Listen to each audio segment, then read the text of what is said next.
everyone. Thank you for having me, WISPA, Richard, Steve. It's great to sit next to you gentlemen. An exciting topic to talk about here. Something that I get very excited about. I don't know if that's impressive or not. You know, I live and breathe Spectrum 24/7. I can't get away from it. So, you know, similar to Steve's portion, if anybody has a question during my presentation, feel free to walk up and interrupt me, and I'd be happy to answer questions during the presentation, or if you want to hold them until the end, whatever you guys prefer. So I'm going to talk about a problem here, and nobody likes a guy that talks about a bunch of problems and doesn't have a solution to follow it up with. So I promise that there's a solution coming after this. The issue effectively is, you know, the licensing regime, and many, you know, WISPA, along with many of you, preferred a smaller geographic service area, smaller license sizes, more so that conform to census tracts rather than the entirety of the county. And why is that? Because maybe you don't operate throughout the entirety of the county, and you have your pocket, the northwest portion of that county that you operated in, and you're saying, well, I'm not sure if it makes the most economic sense for me to participate in this complex auction, number one, and then secondarily, pay for all the pops and megahertz pops, and we'll get into that for those that aren't aware of that, where my company doesn't have any operations. Why am I paying for all these heads where I don't operate? Therefore, you know, decreasing some of the participation, I think, from the WISPs, although WISPs did participate in the auction as well. And, you know, I think that there's a strong demand, and you know, I want to speak on your behalf. You tell me if you feel differently, for licensed spectrum. I mean, what we're talking about in the CBRS band, at least, in the PAL portion of the CBRS band, are dedicated use carrier-grade channels, the closest thing to it. What other options at this given point in time do you have for licensed spectrum? I'm assuming the majority of you all operate either in the unlicensed bands, you know, 2, 4, 5, 9, and then obviously playing in GAA as well. GAA is great. I think everybody's comfortable in GAA right now because of, you know, the amount of deployments that have occurred thus far, and I think we're very early in CBRS. I mean, another thing that I note is some of the big auction players that bought a bunch of PALs, you know, the big guys, they haven't really lit their stuff up yet. So as soon as they light their channels up, the environment in GAA is going to change, and therefore, intuitively, priority access licenses will never be as available or as economical as they are today, especially once we start getting into the geographic partitions and carving out little areas, and we'll get into that some as well.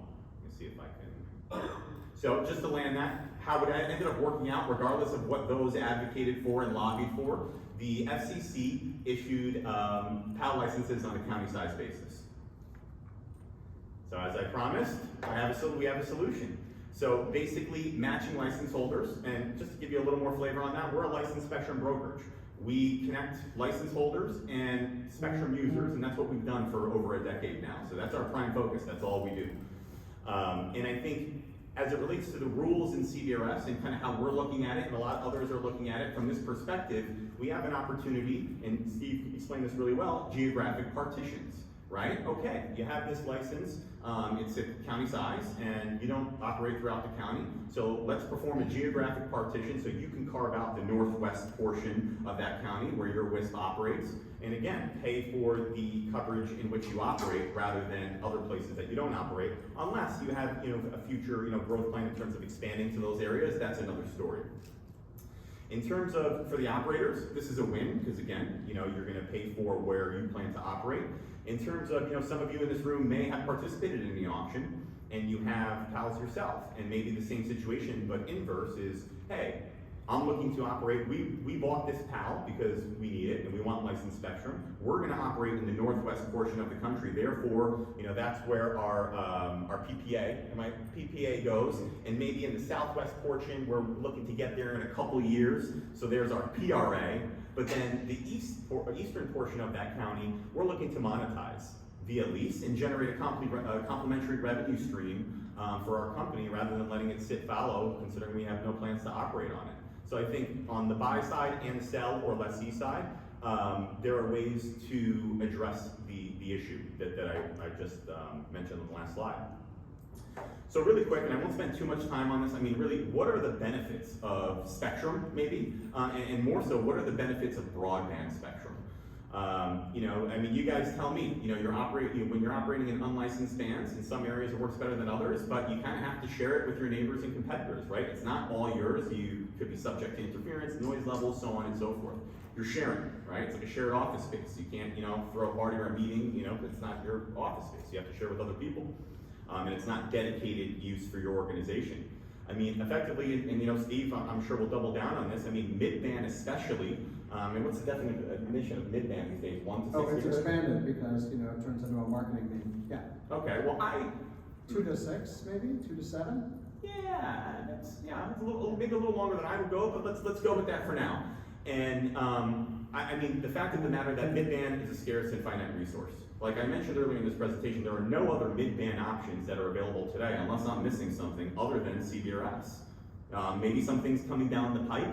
An example I use is all spectrum has air, it just depends on where. I think if you speculate in terms of what's coming down the pipe next, there are a few things that maybe can be game changers, but effectively everything is being repurposed. They're taken from someone, i.e. the government, and being repurposed, i.e. CBRS, and they're gonna have restrictions that go along with those spectrum options, regardless if it's incumbents, power levels, whatever it may be, but there are going to be little nuances that impact the spectrum and the performance of the spectrum. Again, I mean, intuitively, like I mentioned before, the CBRS I think is under-deployed right now. I think everybody's working on it, but I think a lot of work has to be done. And a lot of deployments are, you're in the mix and actively out there and deploying your networks. And I think, like I mentioned, that the larger groups haven't really lit up their channels for the most part. It's the biggest auction participants.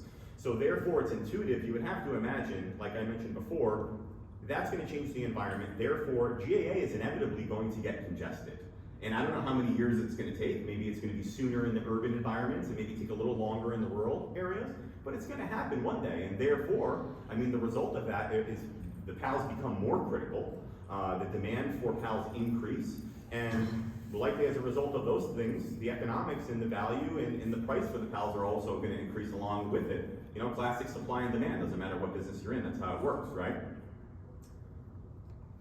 Now again, I mean, I think this is an opportunity for I think the first time in a long time on a wide scale where WISPs can obtain access to carrier grade, flexible and dedicated use channels. That's the big key here, is the PALs are dedicated use rather than GAA that I'm not sure how much you can guarantee in the future depending on what occurs in your respective area of the country. Do we have any PAL holders in here? Okay, 3 or 4 of you.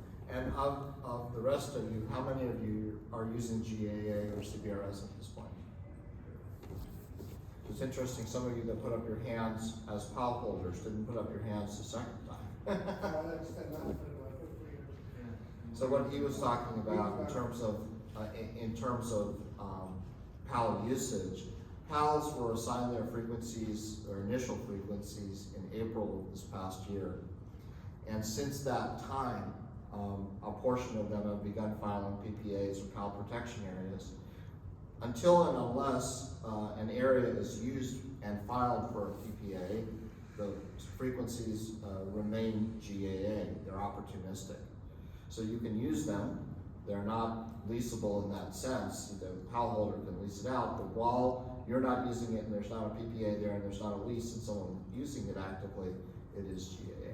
Thanks for adding that, Richard. I think that's huge. I mean, a perfect example of that is, let's just use Verizon for example's sake. Say they have 4 PALs in your area and you're in GAA. They haven't lit up that 40 megahertz yet, so that 40 megahertz is in GAA, but once Verizon lights up those channels, what happens? Comes a PAL. Become PALs, right? So where are some of the sources of PAL supply? I think it's really a bifurcated answer. Investors, right? You have folks, and this isn't new, you have speculators that speculate on licensed spectrum and have done well over the past number of years. Effectively, they aren't operators, and most of them never plan to be operators. They're simply looking to make an investment because they believe in wireless spectrum, licensed spectrum, and they're looking to monetize that. I think, looking at CBRS and using it as an example, I think it's looked at most like commercial real estate, like strip malls and things like that, right? They want long-term tenants, they want monthly rents, and they believe in the terminal value, and they believe in the notion that spectrum will increase in value over time. The second is operators, and I mentioned this a little bit in the beginning as well, and maybe some of the PAL holders can identify with this if you're not in the entirety of the county, but a lot that we've been speaking about with folks that are PAL licensees are, hey, we're not going to operate in the entirety of this county. So therefore, we want to carve out our PPA and our PRA, right, where we are now and where we plan to go next. And we're interested in monetizing the balance to generate this complementary revenue stream. I mean, why shouldn't we, right? We invested in this asset. Why shouldn't we see a couple bucks for it, especially if we're not using it? That could get complex for operators, and I've been speaking to this because, you know, then you get into, well, all right, even though I'm not planning to go to the eastern portion of this county, do I want to lease it to one of my competitors? Maybe not. I think what CBRS especially has generated is we have a lot of new users in this space too. Everybody isn't a WISP, everybody isn't an operator, everybody's not planning to provide fixed wireless access. I mean, private networks, private LTE is huge now, and you have so many different entities that are taking advantage of licensed spectrum to support their applications in their use cases, i.e. utilities, enterprise, agriculture, whoever it may be. We saw a few of those players participate in auction 105, such as ag and utilities as good examples. So definitely some considerations, or maybe you don't care. You just want that check in the mail every month and you want to see that rent and you're not worried about that competition because it doesn't overlap with yours. Your operating area, sorry. All right, so sources of demand. This one, you know, naturally, operators that are in CBRS, right? If you're in GAA now, you're in the prior band 3.65, you have an NN license. I mean, that's where we're seeing a lot of the demand again. We've seen this movie many times. This stuff is not going to be available forever, and this can be a huge differentiator for your organization, right? If most of your competitors are operating in GAA or on unlicensed spectrum, if you pick up some dedicated use licensed channels, you're going to be a leap and bound ahead in terms of the quality of service that you're able to provide to your customers on a consistent and reliable basis, of course, contingent on a few different things. In addition to those that are operating on unlicensed or in the GAA, parties that participated in the auction, like some of you, that didn't max out at the spectral aggregation limit of 40 megahertz. Just to take a quick step back, and Steve may have mentioned this, in the PAL portion of the band, you're capped at 40 megahertz. You can't own more than 4 PALs. So say you came out with 2 PALs and now you're deployed, wow, it'd be really nice if we had another 20 megahertz or something like that. We're seeing some demand for those sorts of, from those sorts of users as well.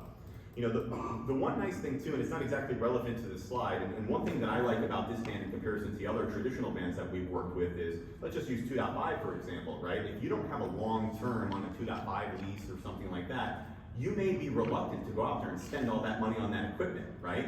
Because if you lose access to the spectrum, well, what are you gonna do? You got some really expensive paperweights, and you don't have access to band 41, 2.5 gigahertz anymore. The thing that I personally like about CBRS, and I'm sure you may all agree with this, is in the unlikely, unfortunate event, that you lose access to a PAL and you have to resort to GAA, I mean, your equipment still works subject to the availability of GAA. You don't have those expensive paperweights. You can revert to GAA, say if competition is low in that respective area. So I think, being able, the flexible nature of that, I think is advantageous to the WISPs to protect all the investment that you guys are making in infrastructure and all the hardware that you guys are investing in. Another thing, sources of PAL demand. I mean, we have a lot of people that came away with PALs, but a lot of WISPs we heard they weren't necessarily prepared to go into an FCC auction. Whether it be not having enough time, not having the expertise, whatever it may be, they said, listen, this isn't really for us. We go out there, we build networks in rural America, and we'll take our chances on the secondary market. So definitely seeing a lot of demand from folks like that. So how many of you are looking to apply for subsidies to meet certain standards or requirements for under or unserved areas? Any of you considering that? So this is a methodology to get some dedicated spectrum that can meet some of those obligations. And so if you didn't participate in the PAL auction, you need to fill in a geographic area and you want to meet it with coverage that is of the speed, character, quality that has to be for those particular subsidies. So certainly another source of PAL demand. Great point, Richard. Richard, you're like 3 for 3 here. Yeah. You're like LeBron in the paint. And 2.5 spectrum also can help fulfill those needs. You just, as we talked about in the spectrum update session, you need to be really careful about what you think you're buying. And that's an auction that's going to be coming up starting in July. Great points, guys. I mean, let me ask a question maybe for the group. Does anybody have a house without a foundation? Anybody have a house that's just like built just like on a grass lot? No hands. Well, this is how I think about this. This is how I think about PALs. PALs are the foundation to your house, right? In terms of, adding some floors on it and things like that, that's GAA, where you can scale up opportunistically in the event that you guys require that capacity. right? But you're not gonna build a house without a foundation, right? You want a reliable, foundation to your house, and that's exactly what the PALs are. And I think that protects and future-proofs your organizations from the environment changing or the usage changing with your adjacent, other PAL users or whoever else is in the band in your respective area. All right, spectrum pricing. Who knows what megahertz pop is? Steve, if you didn't know, we would have a big conversation after this. All right, so not enough hands raised where I'll go over it in not in too much depth, but effectively it's the unit of measurement that is used to price spectrum. What gallons are to water, if you were participating in the PAL auction, you guys probably got to know what megahertz pop is. It's the unit rate that you use. So effectively how you get there, it's a function of multiplying the population of the geographic service area by the capacity of the license, right? So a PAL license equates to 10 megahertz, right? If it was a county with 10,000 people in the entire county, who knows how many megahertz pops that we have? There we go, bingo, got it. And that's basically all it is, right? And we're gonna get into some scenarios there. All right, so example pricing scenario. This is more so reflects, I think, a purchase, and we're gonna get into a lease. But I think regardless of if you're going with a sale, which Steve detailed before as an assignment of authorization, that's you selling the license, or a lease, you kind of have to start with that target value, and then again, if you go down the lease path, you're going to derive the lease payments, again, subject to a few different factors from where you start there with that target value. So say for example, you have a 15 cents per megahertz pop offering. The population in that county is 75,000 people. The capacity of the license, we're talking about a PAL here, which is 10 megahertz. If you're talking about 2.5 gigahertz, that's going to be 22.5 megahertz, and any other band, so on and so forth, in terms of what the capacity of the blocks are. So megahertz pops there, you've got 750,000 at 750,000. The target value, again, in the event of an assignment, that's what you're looking to do, is basically $112,500. And what you're doing is you're just multiplying 15 cents, 0.15, by the megahertz pop, which are 750,000. Sorry, it looks like I missed a zero in my example here, so there should be another zero there. And that's how you get there, right? So again, that's your target value. If you were looking to say, I want 15 cents megahertz pop for this market, you would be asking somebody for $112,500. Discount rates. And this is when we get into lease, and maybe I'll touch on this in the next slide, as well as upfronts first. Well, let me stay here, I apologize. So basically a discount rate, the way I think about it, is basically dictated by the credit quality of the tenant, right? So if you're leasing to someone like T-Mobile, let's use them for example, or maybe a bad example, the discount rate would intuitively be a lot lower, right? They're a great credit tenant, they're a large company, there's a lower chance that they're gonna default on their rent payments, right? If you're working with maybe someone on the smaller side that's just getting started, and success is a little bit more speculative, maybe it would be appropriate to use a little bit of a higher discount rate, again, maybe because that typical organization doesn't have, as good of a credit score as T-Mobile, for what that's worth. All right, so where I'm gonna jump really quick here, and this is not a commercial, I promise, is, a lot of the questions we've been getting this week is, where do we go to understand what's available on the secondary market? Where do we start in terms of if we want to look at a PAL or we want to increase our current PAL holdings? Well, there's not too many people that do what Select Spectrum does in terms of licensed spectrum brokers and advisors. So therefore, this is a quick snapshot of currently what we have available on the secondary market for PAL spectrum. This reflects the coverage, less than the depth. So as you know, some of these markets can go from anywhere from 10 to however many megahertz. So there is a secondary market that we're looking to stimulate, and there are assets available to lease or buy right now, for those that are interested. What I wanted to get into here, and this is all public on our website, something called the Spectrum Search, where you can go take a look at this on your own at your own convenience. It's all public facing. Just to take a quick look at a market. We're looking at Scurry, Texas. 10 megahertz available there. 16,932 people are encompassed in that almost square, which equates to 169,320 megahertz pops, as we mentioned before how we got there. So, and feel free to stop me if anyone has a question. Example lease scenario here, don't take these values as, hey, this is what stuff is going for. I think more so just, example's sake. And this sheet here is also available on our website as a public resource, so folks can start getting their heads wrapped around how do you structure a lease, how do the payments look, you know, relative to the upfront payment or what's in the payment, so on and so forth. So let's just go through this really quick. This sheet basically requires a few inputs. The inputs are the megahertz, right? So if you're looking at leasing or buying 3 PALs, or this is more so for lease, if you're looking at leasing 3 PALs, you're gonna change that 10 in the upper left in that green block to 30, right? Because now you got 30 megahertz rather than 10. The population is another input you're gonna have to throw in there, so then you would generate the megahertz pops. So just like any other situation, if you're buying a house, if you're leasing a car, whatever it may be, the more you put on the front end of a transaction, the less your monthly payments are gonna be. The less you put on the front end of the transaction, the more you're baking into the revenue, you know, the monthly payment. So it's as easy as that, and there's no one way to skin a cat. I mean, there's no standardized way. I mean, unless Steve tells me I'm wrong, the FCC doesn't say you have to do a deal this way and it has to take this shape or form. As long as it works for you and your lessor, the licensee, you got a deal, right? And it takes 2 to tango, so it has to work for both of you or else you're not gonna get the deal done.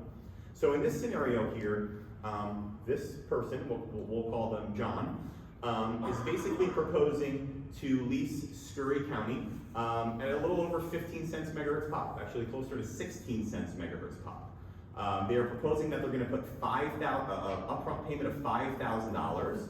Therefore, month 1, year 1 monthly payment for Scurry, Texas is $250, and it's $3,000 on an annual basis. Here again, this is not required. I have a 3% annual increase in this example. Sometimes, you know, licensees like to see an annual increase to capture whatever's going on in the world. A good example today would be inflation. So therefore, those payments are going to jump up on a yearly basis, you know, to $258 a month in year 2, $265 in year 3. And all said and done, including the upfront payment, you're basically looking at a sum of payments of nearly $40,000 to have access to that dedicated use spectrum for a 10-year term. In this case as well, I used a 10% discount rate, which I think is a pretty neutral space to be in.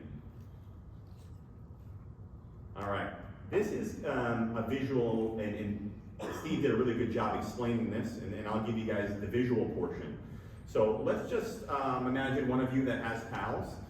This is your county. So you have the outside, I don't know how good you can see it out there, you have the outside border here, which is kind of like a navy blue. I'm gonna call it Yankee blue, not LA Dodger blue, because I'm a New Yorker. That's the entirety of the county. In the northwest portion of that county, you have your deployed CBSDs and your PPA, where you guys plan to operate. Down in the southwest of that county, you guys aren't there yet, but hey, the next year we're planning on deploying that area. We want to reserve it, so therefore we don't want to throw it up and start socializing it with the market for offers. But now in the eastern portion of the county, and I promise the way I was saying it before lines up perfectly with this, so it's funny how that worked. You know, these are 2 areas that you're looking to monetize, right? So you have PAL licensee over here, you carve that area out, you're leasing it to whatever, ABC utility, electric co-op, another WISP, agriculture, whatever it may be. And you're receiving monthly payments, you know, you should be, or else I'm not sure what the point of the deal would be, in those areas. Now, to go one step deeper, we're talking about a sublessee. So say, for example, you baked into the contract, hey, lessee, we give you the ability to also sublease this within the area that you're leasing from us to whoever it may be. And, you know, I don't know, there could be some contractual terms that go along with that. See, maybe there's a rev share, however it is that you guys work that out. But that lessee would need the ability, I think, contractually to go and be able to do that. That's something to be negotiated with the licensee. Oh, we got there quick. That is the end of my time. Thank you.